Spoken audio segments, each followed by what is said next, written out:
our minority colleagues were putting chairs on the tables. And when our colleagues removed them, they put them back. I didn't get there to remove a chair from the table. But when the police came in, they tried stopping them from putting the chairs on the table and further stopped them from getting further consoles destroyed. And so I thought the response of the police could have been much quicker. Then number two, there were police around. But these were bodyguards of MPs. And so they are restricted to certain situations. And so they were interested in protecting their MP than coming in to separate a brow. And so you could see them all visibly around in uniform, but they were not taking part in any of the separation until the police from the unit, parliamentary police unit, came in. Why are you impressed with the numbers that came? The number of police personnel that responded, were you okay with that? Considering the crowd outside and what was inside, I don't think the number was enough.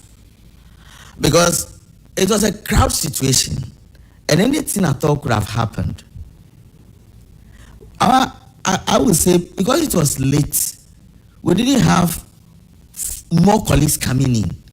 We those who were here and a few later saw what was happening that came in. By the time they came in, most issues have been resolved. By then, majority leader was talking to the press. So I was thinking more policemen could have been deployed to ensure that absolute sanity prevailed. But the police were also a bit careful. This is a member of parliament. He's taking a chair and putting it on the table. How do you handle it? So you can see, even in trying to handle that, there was some diplomacy in going about it. So he waits. When the member of parliament puts the chair on the table, then he goes for it. When the member of parliament wants to come for the chair again, then he shields him from taking the chair. It was a difficult situation for them.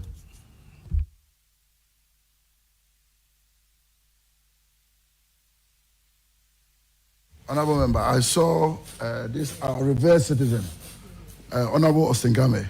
Did you see him? Yes, I saw him. I saw him at the corner. And what was he doing? Honorable Osingame was a visitor.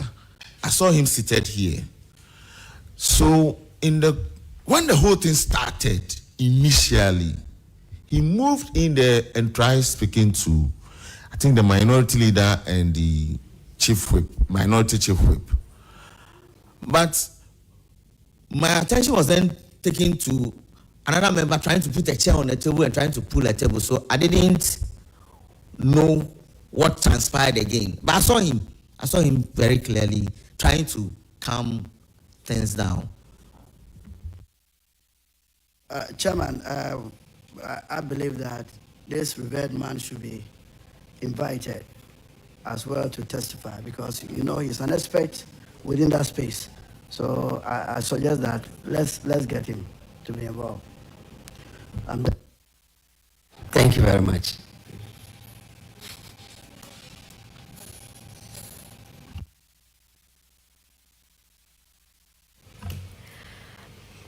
Honourable Chair, thank you.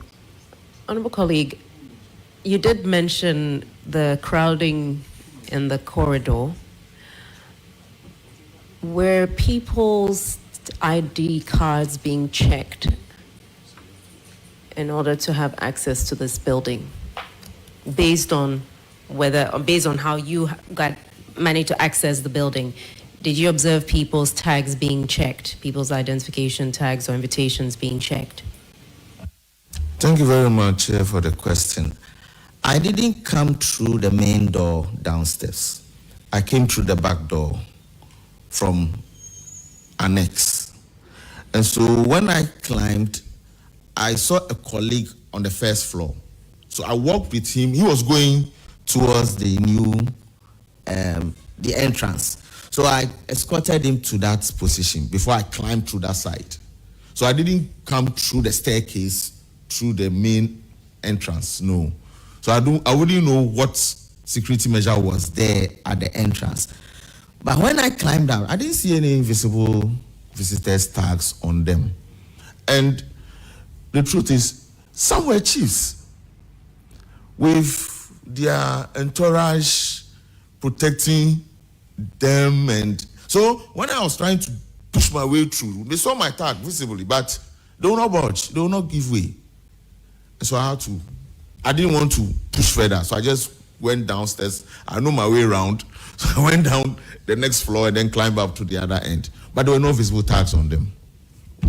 Thank you. My final question. You mentioned that this corridor was packed. Did you find non-members on any other floors as you tried to make your way into the vetting room? They were on the staircase. Not on the floor, but on the staircase. There are two sets of staircases. Which one? The one used through the main entrance. Correct. Very well. Thank you. Well, thank you very much, Honorable Charles Agbeve, for attending upon this committee. Or when we need you, we'll call you again. Thank you, and you are honorably discharged. Next time, don't be moving from your seat to go and be. We have two other witnesses here, the Marshal, Deputy Marshal, and then, you are honorably discharged. Thank you very much. You have the Deputy Marshal, the Minister for Fisheries. Deputy Marshal, can you please take then we'll have our Minister finally. I think after the Minister, we will close for the day, and then we'll address the press.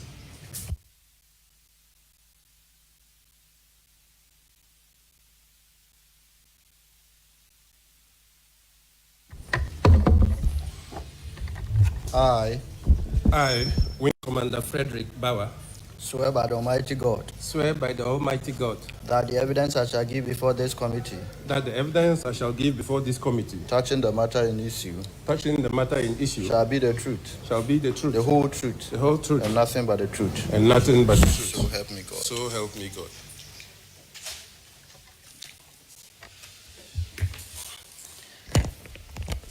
Thank you very much, Wing Commander Frederick Bauer, retired, Deputy Marshal of Parliament.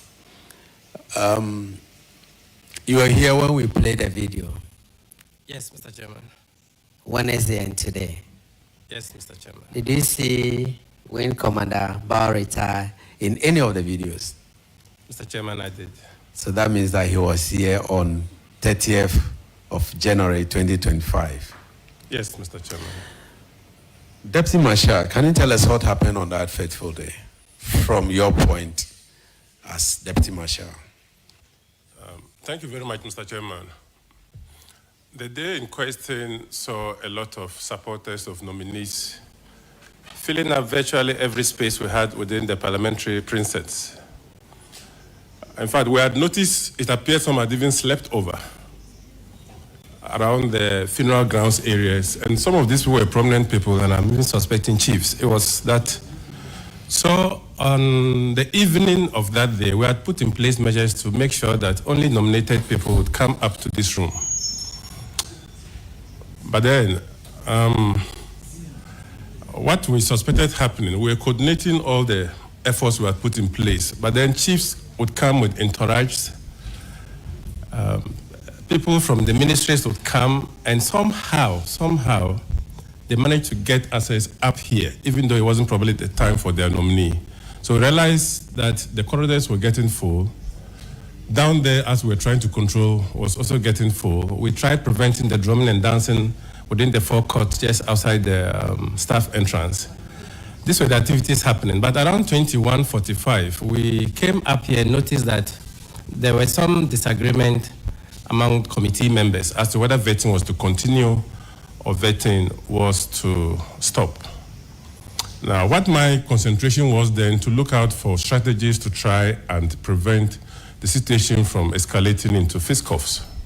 So we're looking around to see what was going to happen and how best we could solve the situation. And in most of the cases, we had to get inside to just try to prevent one MP from getting physical access to the other, because that would then be fighting. That was what we were concentrating doing. And virtually, we brought in some of our parliamentary protection units who were then in uniform to come and assess the situation because it was getting chaotic. The table was raised, a leg was broken, and all that stuff. So, Mr. Chairman, basically, that was a bit of a summary of the events of the day. Thank you very much. I will ask my colleagues to take their bite.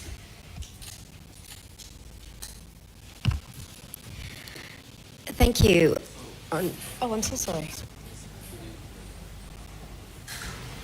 Thank you, Mr. Chairman. Now, we saw the videos, and your short testimony says that there were a lot of people around occupying the whole place, and even the car parks and then the funeral grounds.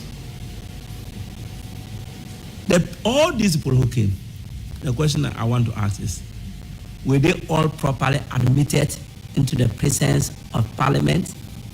Were they all admitted? Because Parliament, we have a gate, and the gate is supposed to keep people at bay. I have seen people who have come and then you have been able to stop them. Whether they are coming as protesters or they are coming as whatnot, I've seen it. And so that day, the people who came, were they all properly admitted into the presence of Parliament? Thank you very much, Mr. Chairman. Mr. Chairman, on the day in question, what we tried doing was to prevent buses from busing people right into the compound. But admittedly, the entire parliamentary presence does not belong to us. The state protocol area where funerals are conducted is virtually out of our control. On several occasions, funerals are organized there, vehicles are parked there, and we virtually have no idea. And sometimes these funerals can go deep into the night. So on the question of whether all these were properly admitted, Mr. Chairman, the whole environment is not ours. Had it been that we have an area carved out called Parliament, then we could probably ensure that strict access is granted into that space. But people are not particularly prevented from walking to the precinct because there are other institutions that we occupy the general area with. So, are you saying that it is not possible for the Marshal Department to put in place any measures to control the area that you would have considered to be the area for Parliament as against the whole area within the presence of Parliament? Do you have any place that you can carve out, and then that is the place where you can say that from this point we are in charge? Do you have any sighting? Thank you very much, Mr. Chairman. We've made proposals, and I'm sure it's being considered by management, but it's still in the drafting point. So if that is considered, I'm sure a team might be constituted to see where best can be carved out and what measures we can put in place to make sure that there's a certain area we can at least have effective control over and put in place the proper access control measures so that uninvited guests are not then find their way into our close perimeters. Finally, we understand, we have been made to understand as a committee, the cards were issued to allow people to come into this particular place. The rest of the people were left outside, and there was nothing to use in controlling them. Do you think that that particular situation is helpful? Thank you very much, Mr. Chairman. First of all, we reconfigured the foyer down there with a number of chairs. About 200 chairs were organized there with television screens on to transmit this process live for those who were coming and maybe it wasn't their time to come in. But Mr. Chairman, the numbers we had on that day, chiefs came. I mean, a chief would come with one invitation card, but he had 20 people following him. They are well accosted customarily. Even the police we had put in there to stop them, sometimes as a matter of traditional courtesy, would end up, giving way for them to come because some of these people were elderly. And that was a challenge. So at the end of the day, they allowed them access up here just to see what was happening because they would tell you they came all the way from from Damango, and these were the challenges they had down there, even though we had put measures in place to prevent that if you didn't have a card, invitation card, you wouldn't find yourself into this room. But if a chief comes and his entourage is about 15, there's one card. Chiefs do not work alone. Those were the challenges.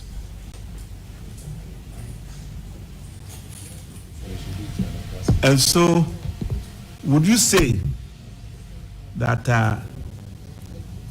the scheduling of the nominees in terms of the numbers for a particular day contributed to the large number of people who were around? Mr. Chairman, I may not be able to talk to the scheduling of nominees on that day because my concentration was how best we could keep order here and make sure we don't have things escalating.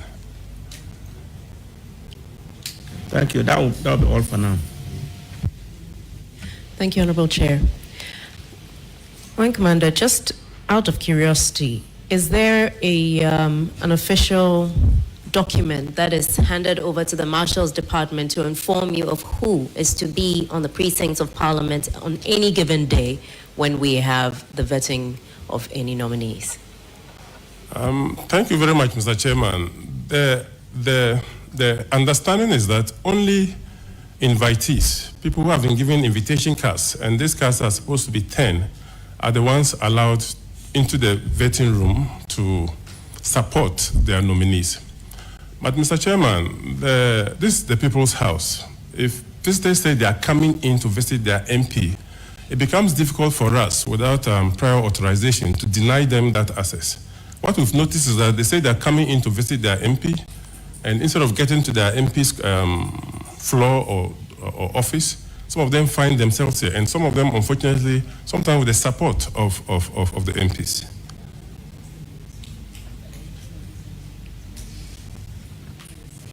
Thank you very much, Honorable Chair. I'll ask the question again. Is there a document that comes to the Marshal's Department with the exact specification of who is meant to be in the appointments room on any given day? Officially, do you have a list of who is supposed to be here? Yes, Mr. Chairman, that document counts. But on this particular occasion, I think the certainty of who was to be vetted on the particular day, clarity wasn't there. And what I noticed was that on the Wednesday, we had to go and bring in Oliver Vemaho. In fact, I had to take the summon to him. And so sitting was suspended. Was not done on that particular day. So I suspected that the leftover of the Wednesday were shifted to Thursday, which then increased the numbers because most of those visitors for Wednesday had already come with supporters who were in the compound already, and where to sleep was a challenge. In fact, when we were going home on Wednesday, myself and my colleague, we realized people were making do with the spaces just to find a place to sleep, and it was pathetic because most of these were elderly females. Thank you. So, Honorable Chair, just to state for the record that there wasn't a formal communication to the Marshal's Department stating that there was a shift and there would be more people and who those people were. Is that correct? Is that correct? None that I saw. I might need to confer with my colleague to see if he saw that formal communication. But to my person, I did not see that because on that Wednesday, it was late when we took the summon to the gentleman who was supposed to appear here. On the other day. So I wasn't back enough to check the mails. So I would then need to confer with my colleague to see. Please do confirm and let the clerk know before we finalize our report. We want it to be part of the report. Yes, Mr. Chairman. Thank you, Honorable Chair. I would like to find out whether, apart from the invitation cards, people who were granted access were given tags or ID cards as proof of having been admitted. Thank you very much, Mr. Chairman. That's the normal visitors procedure. Once you enter the precinct, you are directed to the Parliamentary Visitors Center, where some details of yours are taken, and then you are given a visitor's tag. And then you go to the particular floor or particular MP you are looking for. But on this particular set day, I think even way beyond the 1700 hours that normal visitors come in. Others had trunked in, and frankly speaking, they didn't all go through the visitors center to get identification tags. So we kept most of those ones at bay down there, and they were in the foyer watching TV and watching the proceedings.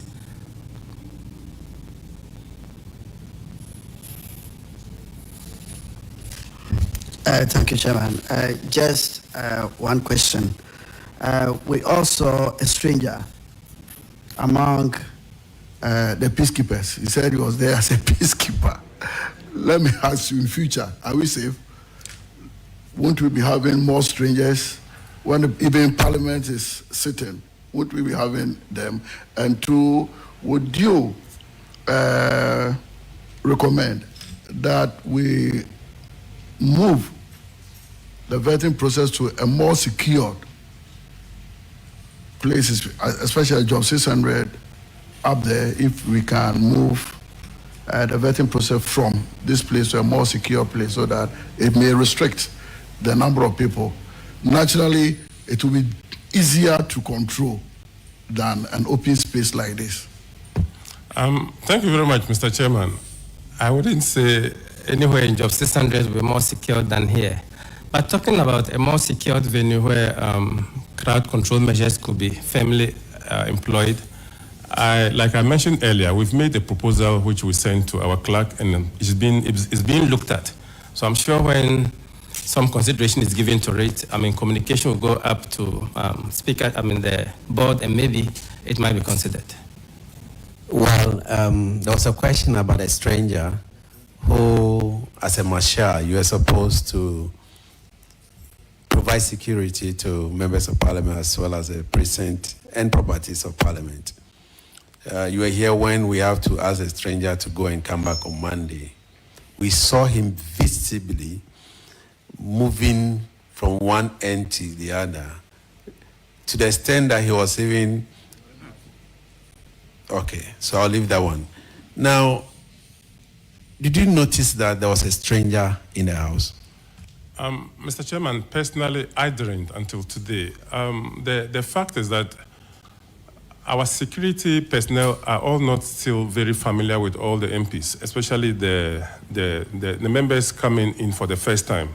And so we had encouraged all of them to always wear their identification tags. But, Mr. Chairman, unfortunately, some of them just do not wear those tags. Because when you wear those tags from a distance, our security personnel are able to know whether this is a staff, or this is a member of parliament, or this is a visitor. So we'll probably also still use this platform to appeal that even if it's difficult to wear, but we keep encouraging that you just wear it for us, because it's difficult to identify everybody. And myself and my senior colleague, we could not be in one place at all the times. We divided the work. We're going around to supervise the measures we've put in place. So unfortunately, I did not notice that stranger. And in fact, I didn't even know until he appeared this morning. Thank you. Thank you, Mr. Chair. Marshal, do you think that perhaps your response could have been quicker? When the chaos started and you entered, you were not in the room at that time, were you? Mr. Chairman, around 21:45 was when we actually got up here because we were controlling some other issues downstairs. And when we entered, what we usually want to do is that arguments and disagreements are allowed in this house because of the democratic dispensation. What we try to do is to prevent physical contacts, fisticuffs. So when we enter and members of parliament are screaming against each other, we diplomatically are unable to assist with that, because if you try, you must walk a thin line, not to be seen as belonging to A or B. And in observing that thin line, we get a bit too careful before we intervene. And when we intervene, we end up putting our bodies in between the two so that they don't have an open fight. But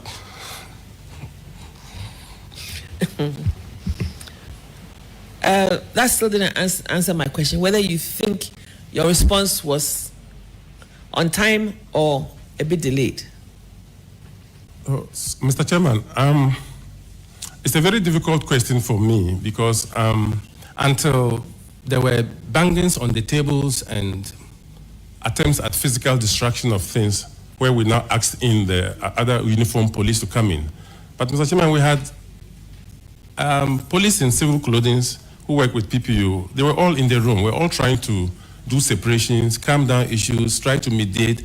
I had to pull a number of MPs to the adjoining offices just to convince them that there was no need for us to go into this because cameras were watching, and some of it worked. So those are some of the things we're doing behind the cameras and behind the scenes. But as to whether the intervention was early or timely, the difficult thing is that if we move in 20 or 30 policemen into the room, it may be seen as intimidation. It may be seen that you're trying to intimidate the process, and so you are not trying to allow the process to take its normal course.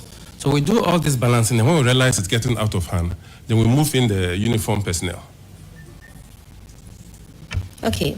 Were you given the schedule? In fact, are you given the schedule for vetting? Typically, is your department given the schedules? Yes, Mr. Chairman, we are given a schedule for vetting. So you were given for that day as well? I explained the circumstances of that day that I would verify with my colleague and get back.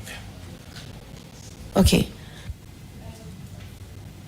Do you screen people for, because of the crowd in the corridor and within, did you actually screen people? Somebody may be holding a weapon, a knife, something. Did that take place? Mr. Chairman, thank you very much. The challenge with those crowds is just one of the issues the honorable member has mentioned, and we're looking at measures at which even from the main entrance, all such screening will take place. But like I mentioned earlier, having complete and thorough screening of people from the main entrances to the Princess of Parliament, where we do not completely own, becomes a bit of a challenge. Okay, so my last question is, as marshals, you see to the whole premises, but there are times when people, even on ordinary days, they come into the lifts and they can meander their way through all the corridors and all that. That also falls within your purview, doesn't it? And what are you doing about that? Mr. Chairman, it does. Most of our corridors have access doors, which can be opened with your ID card and badges. But respectfully, I don't know about honorable members, but most staff sometimes don't use the access badges to open the doors. And even in some of the floors in Job 600, realize members, because some of them don't wear their ID cards, which have access to open the corridors. The doors are left opened. And so one visitor who says is coming to second floor ends up at the 8th floor. Because ideally, when you go to the visitor center, you are only directed to that particular floor. And there are receptionists on each floor to help you access that particular MP and step out. But the challenge is that the visitor comes and then decides that he has remembered another MP he wants to see on another floor, and then the floor door is opened. So he might just end up getting there. We're trying to put in place measures to make sure we have men on all the floor. But as it is now, because of challenges in manpower and resources, we're not able to effectively man those things to make sure that loiterers then find their way into your lifts and the corridors. All right, thank you. Thank you for your insight. Wayne Commander Bauer, I have only one question for you. From some of the MPs and witnesses that came, we heard them clearly say that there were press conferences. Some of their colleagues were on TVs mentioning that they were going to grill them. They have two of them who were to be grilled or who do not allow them to go through the vetting. These are all early warning signals. Did you pick that signal yourself? Mr. Chairman, no, I didn't. But do you have any intelligence in here that picks signals that there was going to be a chaos on that day? Mr. Chairman, the intelligence we picked was that we were going to be overwhelmed with crowd.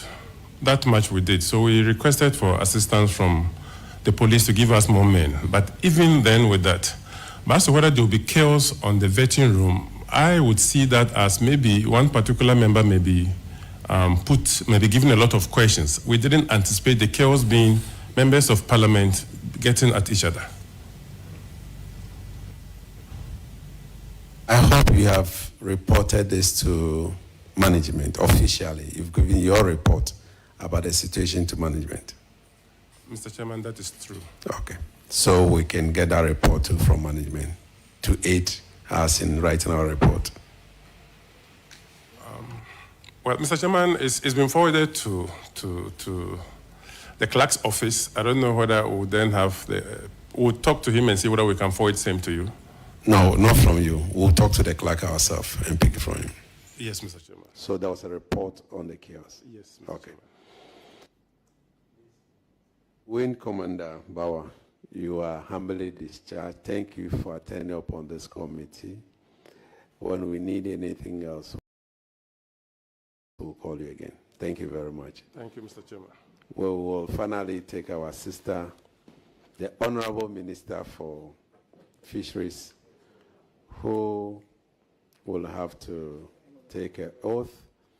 But because she was not here when we showed the initial videos, I don't know whether she would like to watch the videos first. Okay.